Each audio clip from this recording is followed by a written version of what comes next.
Namaskar and welcome to this exciting episode of Sattology, debunking mythology. Sattology means science of truth, coming from the root word sat and the Latin word logos, which means a study or science of truth.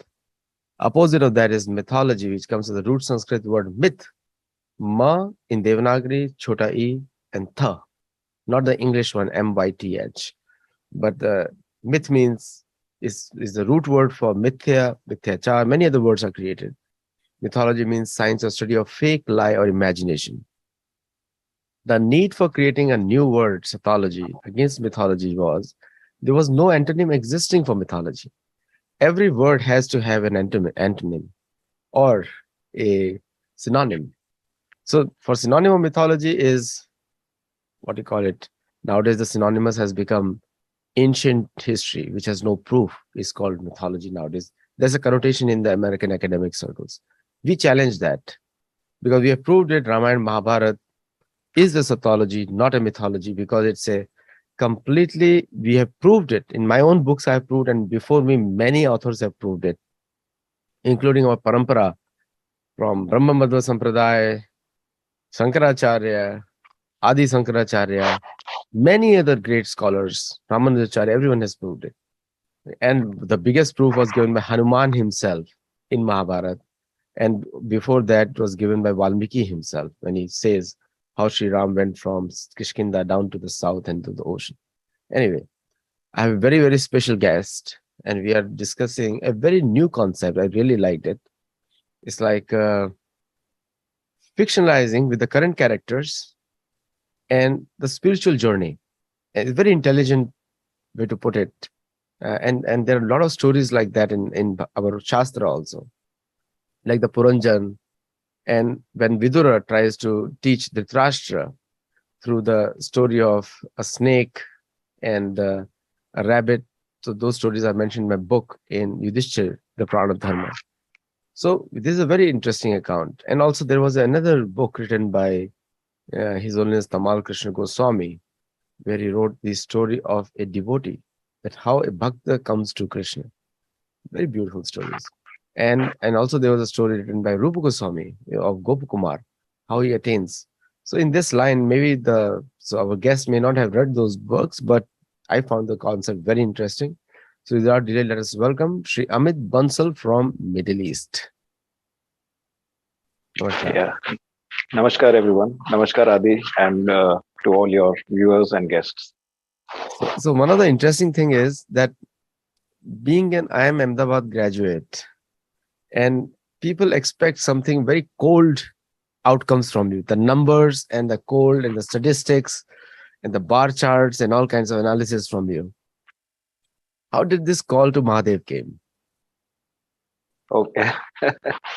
So I do all of that as well. I do the cold stuff as well. And actually, being a banker, so I am probably on the extreme cold end of the spectrum where we are expected to deal with just numbers and money and, make money for everyone around. But I credit my family and my uh, gurus and some, of course, Bhagwan Bole and Purjan Sanskar. Maybe all of that combination uh,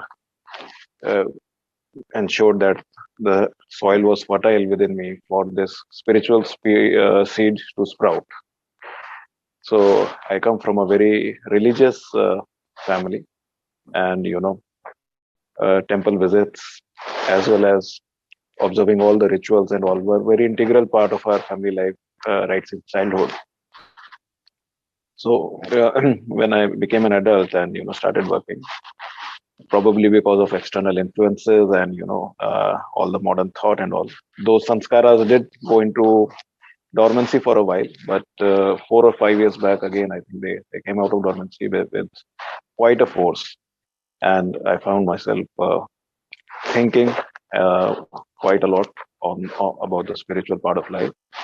And over time that has developed into that has manifested in various forms. So while I do some spiritual practices, but also uh, by blessings of Mahadev, it took on the form of being able to write a book with Mahadev Bhakti as the central theme. No, beautiful concept, very beautiful. And I want the readers to read it. It's available on Amazon. You can get that book. And of course, you said the right thing because the call, the family plays a big role and the genes play a big role. And if you're born in a family, sometimes the calling comes suddenly after you Yes. have finished your all your material desires, and then the calling comes again.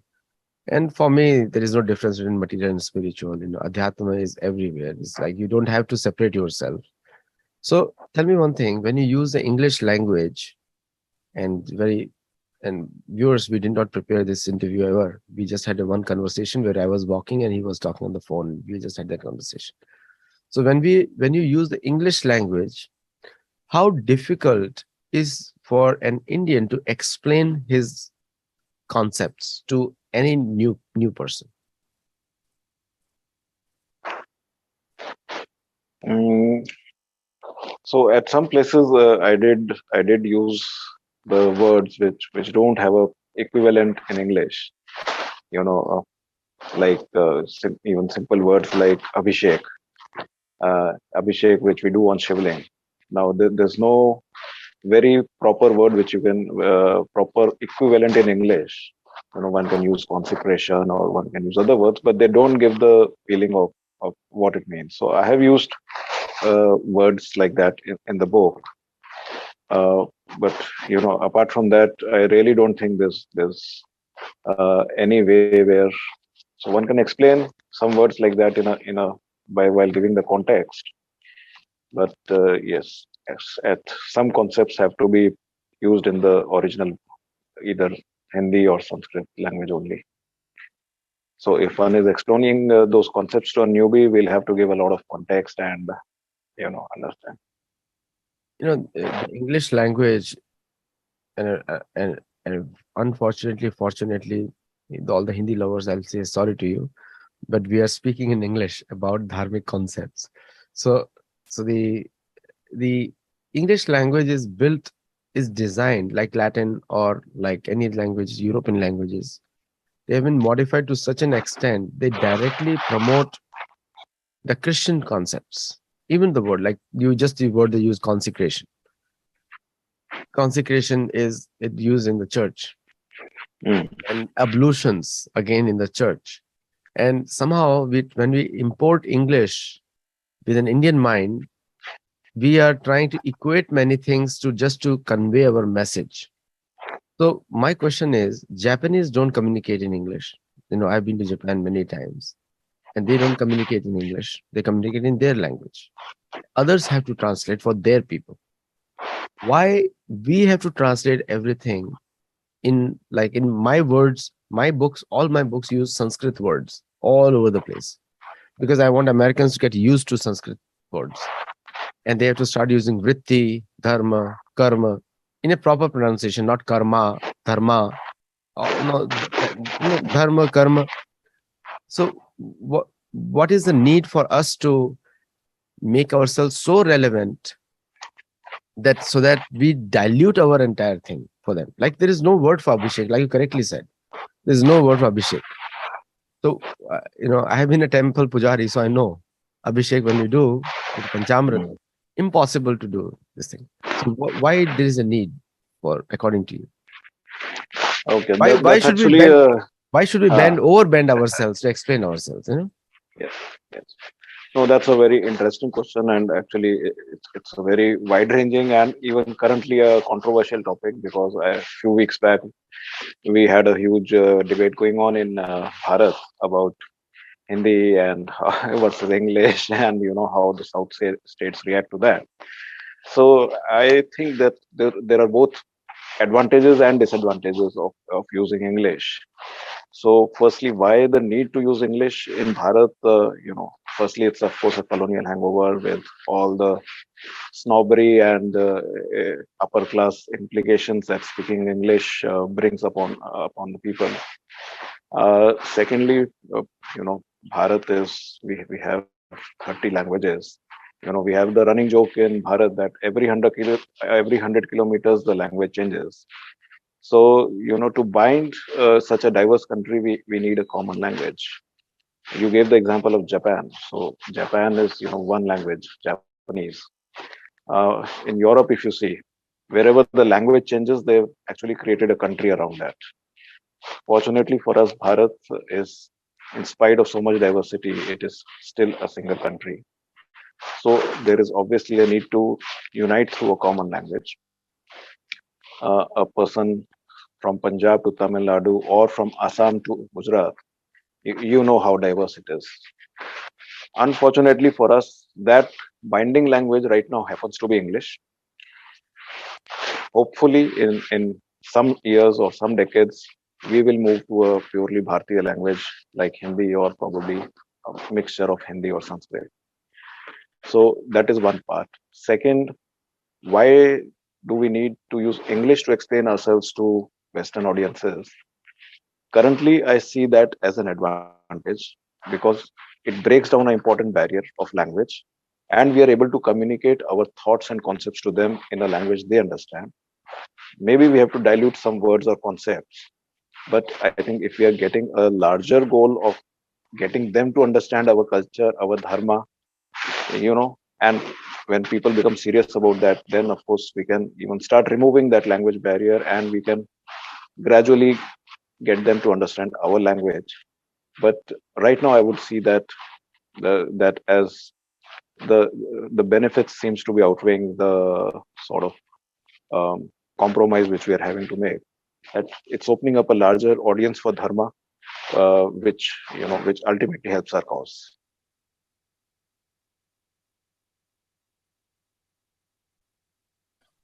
You live in a very liberal country in the Middle East. I mean, to say it in many ways, yes. So in those countries also, I see a very strong movement for dharma underground. Many things are not publicly allowed for the safety of people, practitioners. I think the government is pretty much aware and they allow it also. But you have to keep it underground for some people who may not be agreeing to our faith. But I have heard more than 2,000 different groups are organized under the ground across the Middle East, where the Hindus come together and practice their spiritual side, dharma. Now, the question is I have is that in your book, Call to Mahadev is a fictional account of a person who is trying to go higher spiritually. And so, do you have given solutions for practicing dharma in those kind of situations also, like which where you are in, which country you are in? Yes, uh, so like-minded people do form groups here, and within those groups, we we we do engage in our dharma. There are no restrictions on that, and whoever wants, of course, we offer uh, beginner level orientations, and it's mostly people from Bharat who are living in these countries. They are part of these groups. But if any non-Bharatiya is also interested, there are ways to sort of inform them about it. And of course, if somebody wants deeper knowledge and all, then we have to direct them to institutions in Bharat.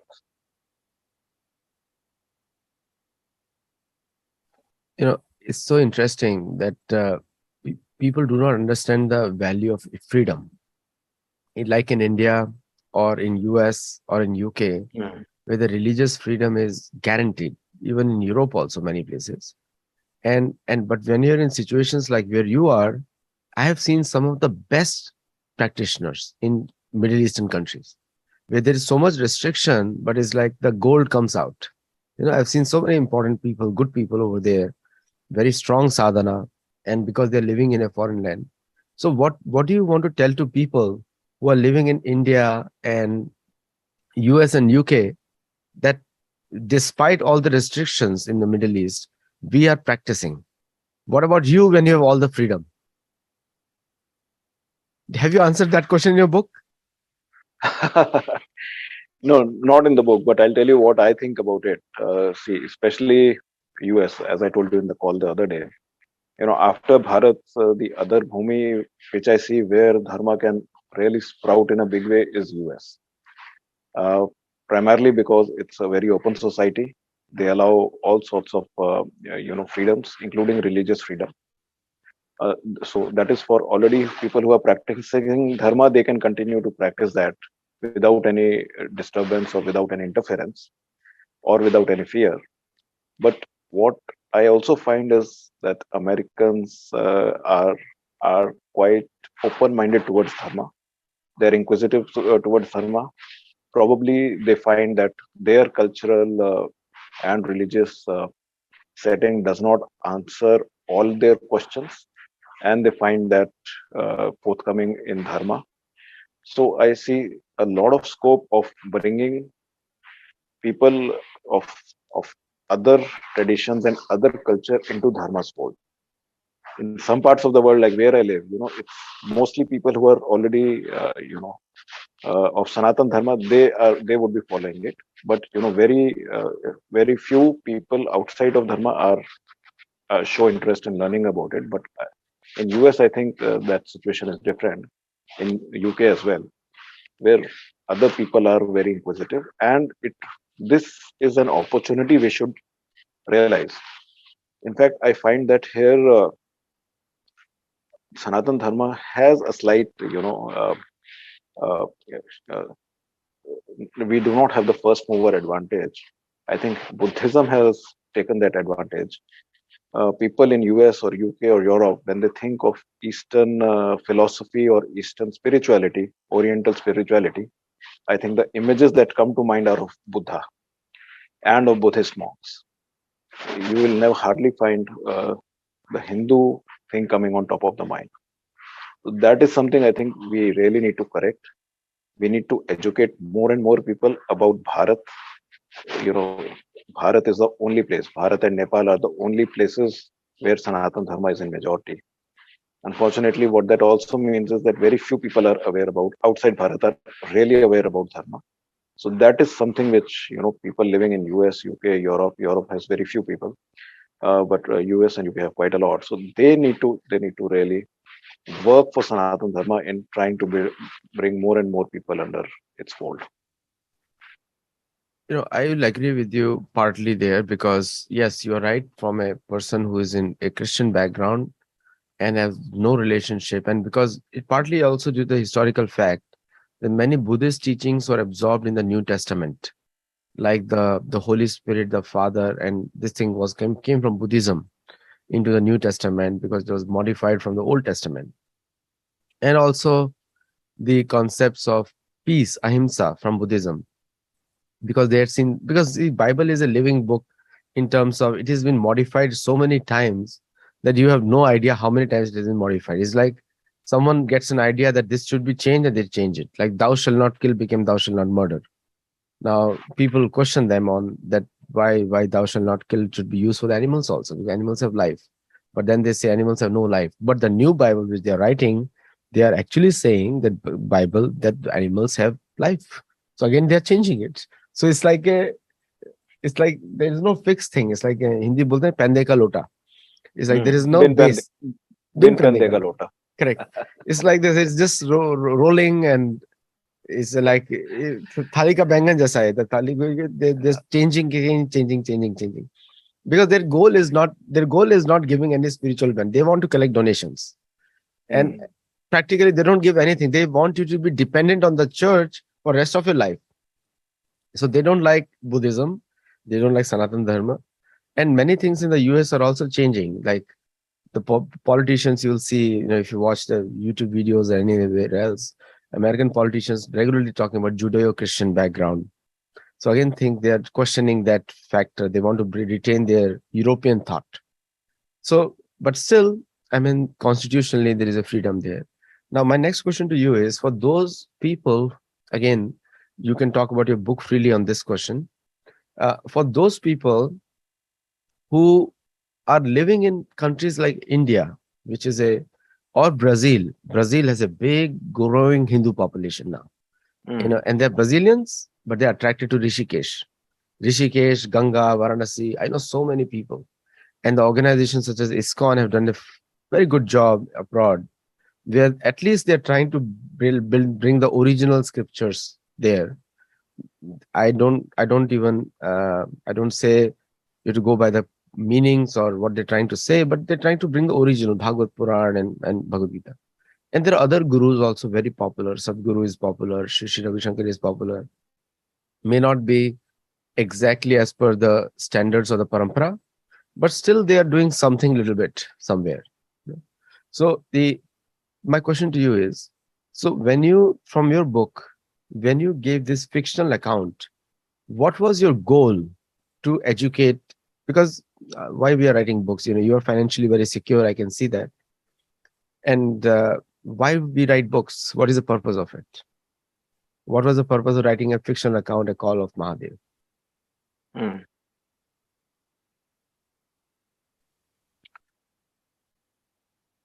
So there was I mean, it's a fiction book. So ultimately, fiction books differ from non-fiction in the sense that non-fiction have a very clear agenda and a very clear topic.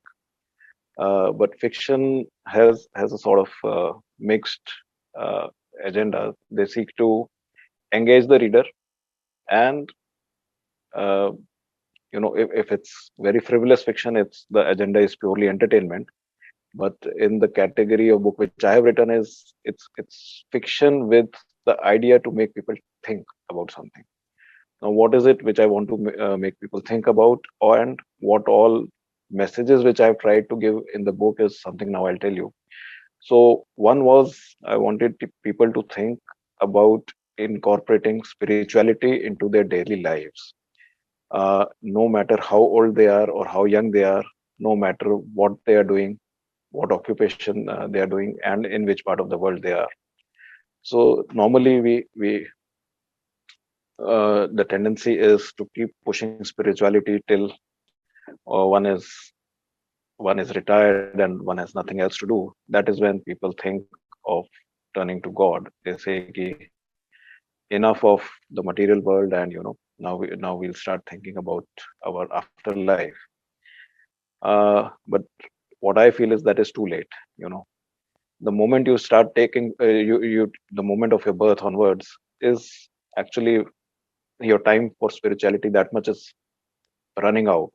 So the you know whenever you start, it's already that much time you have wasted, whether you start at 20 or 30 or 40. Those many years you've wasted without spirituality in your life. So no matter now whatever age you are, at least incorporate something of spirituality in your day-to-day lives. Start with 15 minutes, take it to 30 minutes, 1 hour. So that was the first thing. Second, when I also started on this path, I had the grand delusions that I'm very special, and I will attain moksha in this lifetime. So well, as I progressed on this path, I realized the sort of childishness of this delusion. So I realized that spirituality and is a very continuous process across several lifetimes. So this is another thing which I have sort of weaved into the book, that don't expect that today you will start and by the time you reach the end you'll be at God's you would have you'll get freedom from this cycle of life and birth. So that is another thought that I've tried to debunk, and tried to tell people that be prepared for several lifetimes of effort. Another message which I have sort of woven in very strongly is about vegetarianism. I feel that non-vegetarianism is something which, at our current state of civilization, is something which is not acceptable. Should not be acceptable. As long as man was a hunter-gatherer, of course, we needed to hunt to survive. But after the discovery of agriculture, and now in the modern times, when food produced in Brazil will be eaten, I don't know where. Similarly, food produced in Australia is eaten in all parts of the world. So right now, the food can be grown in one part of the world and shipped anywhere. Even now, so now it's completely unpardonable for human beings to kill millions of animals every day just to satisfy their taste buds. It's ethically wrong. So we don't need vegetarian food, or we don't need non-vegetarian food to survive or for nourishment. vegetarian food offers all the nourishment that is required. So physically, spiritually, and ethically, it's not right to eat non-vegetarian. So these are the three or four messages, and of course, the final message is that you start on the path to bhakti, start on the path to total surrender to the divine, and be assured that you will not go unnoticed. He will notice you, and he will take you in his under his fold, and he will shower his anukampa on you. So leave everything in his hands, surrender yourself to his feet, and then proceed on your life. You know, the see the woke culture in USA I have to bring in because India imports every bad thing from the West, including some good Mm, things also. So the mm, woke culture has also been has been imported in India, and the woke culture is coming into Middle East also in a big way. And gradually things are changing in Middle East on the ground amongst the local Muslim communities also, isn't it? Through the American education system, started with the McDonald's, but then Pepsi and Coca-Cola, and now the woke culture. So the what do you think can be an Indian export or dharmic export to Middle East, which according to you, because you live there and you see the life over there, what can be the dharmic export to Middle East? Nowadays, it seems, and only on the media reports I can say because I don't live there. And the last time I visited Middle East was in 2000. So I've not been there for 22 years. So I don't know what is it now. So so how what is the impact of woke culture in Middle East, and how what we can import from India to over there in the dharmic area? What will people like over there? Oh, I think, of course, the biggest successful idea export from India, of course, no doubt has been yoga. So, we have ample number of people following yoga here. There's a tremendous interest as well as, practice of yoga here. Another thing which can grow is Ayurveda, where we have centers of Ayurveda, but, I think there is a lot of scope for Ayurveda to grow, as an alternate to Western medicine. So these two are of course, things. Then probably uh, more, our entire philosophy of being a bit more detached from materialism. I think that is something which is very ingrained in the Indian blood. To have a certain detached outlook towards the material world, realize that there's a difference between the material world and spiritual world. I think, I mean, not as a religion, but as a way of life, there is tremendous scope for people not only in Middle East but across the world to embrace that basic concept. So do you see the popularity of Narendra Modi, Prime Minister of India, in Middle East helping the Indian community or the dharmic community in the Middle East? Oh, absolutely. The um, the respect which Indians get, I see that on the ground. The increase in respect, which we've seen in the last 7 8 years, is visible on the ground. No doubt about that. So in the Prime Minister's visit to Middle East anytime, did you ever get a chance to meet him? Yes, I was there. I was present in one of his public meetings. It was yes, the reception. Of course, the audience was entirely Indian, but the reception he had was amazing, amazing. And he in fact made the point during his speech that uh, he asked people, actually, don't you see the difference in the way the world treats you now versus how the world treated you earlier? Can you not today stand? Do you not today stand on the world stage more confidently and more comfortable in your identity of being an Indian than earlier times? And I have to admit that the answer to both the questions is a resounding yes. That is so true because after the Howdy Modi in Houston, the whole America, even the most rednecks of all the states, they view Indians as a friend, and which is the big outcome. So it Mm. does help the Indian community also in a big way, because never before the Indian Prime Minister would go into the audience. Because most of them were not really connected to the audience. Most of them were still connected to the elites. Right. So one last Yeah. question on this Yes. one. So what would you suggest to an ordinary layman who is not connected to India? You are in Middle East and I'm in US. So we are, when an Indian goes out of India, he misses India for first 5 years, like he wants to go back. But after first 5 years, his heart stays in India, but his body is in the outside. Yeah. Right? Am I saying the right That's thing? true. Yeah, that's true. That's true. True. Like every time for an Indian living abroad, he's only thinking about then the India remains the India of Rishikesh, Varanasi, and the Ganga, Yamuna, like all the major symbols which are there, Pampa Sarovar, or whichever part of India you are from, Tamraparni, Kaveri, Krishna. So that's what remains of India. The visions of the temples, all the call centers and the economic progress goes out of the window. You're not Right. impressed by anything like that. You're just impressed with Mm. the traditional symbols, and an Indian outside India is one of the best ambassadors of India, because his Mm. heart is stayed back in India and his body is in the West. So what would you like to say that the easy message for non-Indians through your book? Because one of the I find it very intriguing and very interesting. A fictional account of a spiritual pursuit. This is how I can put it: a call of Mahadev. And which will be very intriguing for a Westerner, because Westerners, they read fictions a lot. Mm. In fact, their entire belief-based ideology. I believe in something. It's like the Matrix movie. I believe, and the things will move.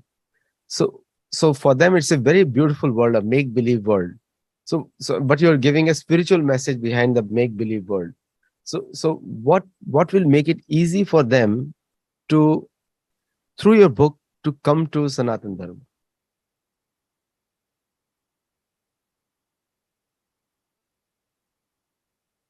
Yeah, I think yeah,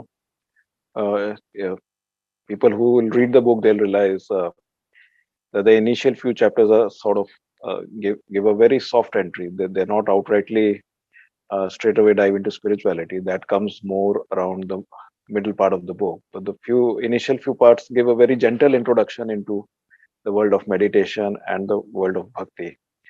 Especially the first 2 3 chapters, they simplify meditation for the beginners, where it's not that on day one when you start meditating we think that we'll close our eyes and all the noise in our mind will subside. That does not happen. It takes few months, or in fact maybe few years of practice to start and tame the mind. So I think the first introduction which any non-Indian has of dharma, with dharma, is of meditation and dhyana. So that is what the book also starts off with, and then it gradually brings in the concept of bhakti and surrender to the divine. So in that way, yes, it can be a good introduction of non-Indians into Sanatan Dharma. They will need some context, of course, about because the book is written by a Hindu for a person who understands Hinduism. So concepts like Shivlinga, Abhishek, what is Kailash, what is the belief around Kailash, and how Shiva resides on Kailash with his family. So all those things, some context would have to be given. With that context, yes, it can be a good book for a non-Indian to read and understand Sanatan Dharma. Yeah. Thank you so much, Amit Bansal ji, for coming on the show today. Short notice, and it was a completely impromptu conversation. And for all the viewers who are watching it, and also I would like all of you to check out the book, A Call of Mahadev, and it will be a nice beginning to your friends, you can say. And it's very contrast. He's a fictional writer on spiritual side, and I'm a non-fictional writer on the spiritual side. But I must tell the audience, Bhagavad Gita is like, I know it's instructions, but it is very easy for even a person, layman on the street, to get up. Like my one of my translations I wrote mostly for the Americans. I did not write large commentaries in my Gita translation or the Hindu Bible, where I both the books in the Hindu Bible as well as the Gita. I wrote very simple lines so that Americans can understand the conversation. And I want to let Bhagwan Krishna to speak to that person, and that's exactly what Gita is all about. So thank you so much, and thank you for all the viewers for watching. And do check out the book of Amit Bansal. Namaste. Thank you. Thank you, Adi, and thanks to all the viewers. And again, yes, do check out the book. It's available on Amazon India, Amazon.com for global shipping. And I look forward to your feedback and comments on the book. Thank you so much. Thank you. Namaste. Namaskar.